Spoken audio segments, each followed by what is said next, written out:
vocabulary here right here that was actually given to me by my teacher, but I came up with every answer. I think it's pretty helpful. It hasn't really helped me a lot, but I think it will help you guys. So let's get started with the first question. What is the difference between a map and a globe? A map is 2D, meaning not 3D, whereas a globe is 3D. Regions can be easily identified in a map than a globe. A globe is more accurate and in close-up details. Maps can't do that. Okay, alright. Explain the challenges faces when transferring information from a 3D globe to a 2D map. Not every detail in the globe will be added to the map. Cartographers use mathematical formulas to transfer information from the 3D globe to the 2D map. When the curves of the globe become straight lines on the map, distortion of size, shape, and distance occurs. Not good. Okay. What direction do lines of latitude go? What is a line located at 0 degrees latitude? The lines of latitude go east to west, however, they are measured north to south. The line located at 0 degrees latitude is called the equator. What directions do the lines of longitude go? What is the line located at 0 degrees longitude called? So the lines of longitude go from north to south. They're measured from east to west. The line located at 0 degrees longitude is called the prime meridian. What do physical maps show? Physical maps show landforms, rivers, mountains, valleys, forests, non-made human God's work, pretty much. So anything that doesn't include anything that man made as humans. So what do political maps show? Political maps show how humans have impacted the landscape. Man-made boundaries, highways. Got it? That's the difference. What do thematic maps show? Thematic maps show a single idea, a particular kind of information, like how many blonde females are in Sweden, for example. That would be a theme. That's a thematic map, how you would show that. What do flow line maps show? They use arrows to show the movement of people, ideas, or physical systems. So in a flow line map, you can see arrows all over the place. That's how you identify flow line.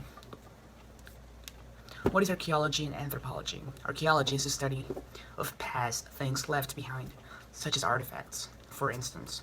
These artifacts are shipped to the anthropologists to study them more thoroughly. So, anthropology now is the study of human life. They get the artifacts and generate theories. So, archaeologists find the stuff, and anthropologists make theories of whatever they get. That's pretty much how it works. What is the out of Africa theory, or the migration of early humans? The out of Africa theory states that the first humans originated in Africa, and they gradually spread out over different regions. This theory refers to when Homo sapiens began spreading out of Africa to other parts of the world about 100,000 years ago, and replacing populations of earlier hominids of Europe and Asia. Define hominid and 3 other types of hominids. A hominid is any human or other human-like creature that walks upright. That is hominid. And 3 types of hominids, that would be Homo erectus, Homo sapiens, and Homo habilis. We humans are Homo sapiens, just to know that, just so you guys can know. We're sapiens, Homo sapiens. Describe the Paleolithic way of life. How did they get food? Where did they live? How big were their communities? So they sustained themselves through the use of stone tools. They created spears to kill large animals, invented a bow and arrow, and used harpoons and fish hooks made of bone to catch fish to eat. They followed animal migrations and vegetation cycles. They used fire. They lived in small groups of 20 to 30 people. So they had a pretty small groups where they lived with. And define Neolithic. Neolithic is the period of human history from around 8,000 BC to 4,000 BC. This term, like the term Neolithic, means new stone. It is the shift from the hunting of animals and the gathering of food, nomadic era, to the keeping of animals and the growing of food on a regular basis as a result of more free time. Explain what occurred during the Neolithic Revolution. So what occurred during the Neolithic Revolution? So that is pretty much the transition between the Paleolithic to the Neolithic. So agricultural revolution, marine life was abundant, control of food supply, the abundance of food gave people leisure, gave people a surplus of food, systematic agriculture. Define culture and civilization. How are they related? Culture is the way of life people follow, just a way of life. Civilization is a complex culture in which large numbers of people share a number of common elements. such as social structure, religion, art, writing. Culture took place when they lived in small nomadic groups, however, as they settled in permanent villages, their cultures became more complex, aka civilization.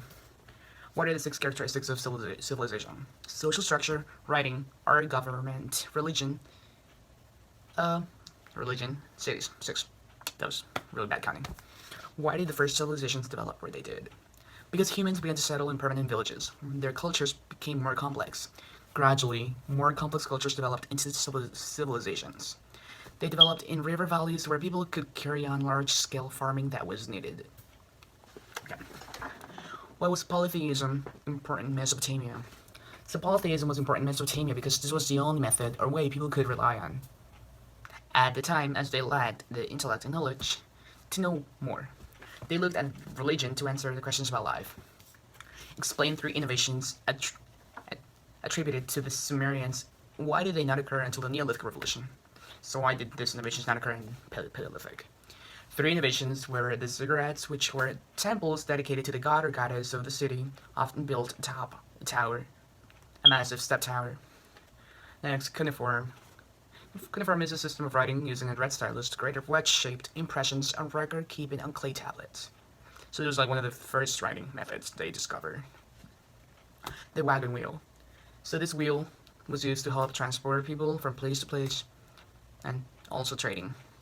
All of these innovations were created until the Neolithic era because they lacked the knowledge to do it all. They didn't care about record keeping. It was something very essential back then. They moved from place to place, so it was rather useless. What is a city-state and how did it lead to an early empire? City-states are basic units of states with political and economic control over the surrounding countryside. The idea of city-states led to the construction of empires, as they had plenty of mud to build bricks out of. The population expanded and they needed a larger way to maintain order, hence, empires were the ideal solution. Why did a civilization arise in Egypt? The Nile River flowed northward.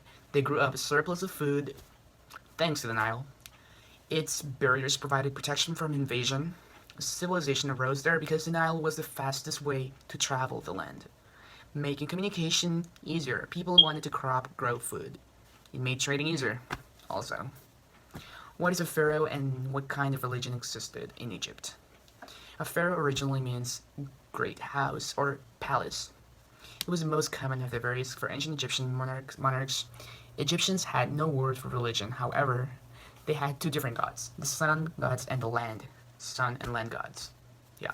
They praised the fertile land of the Nile and had many gods associated with heavenly bodies, son of Ra.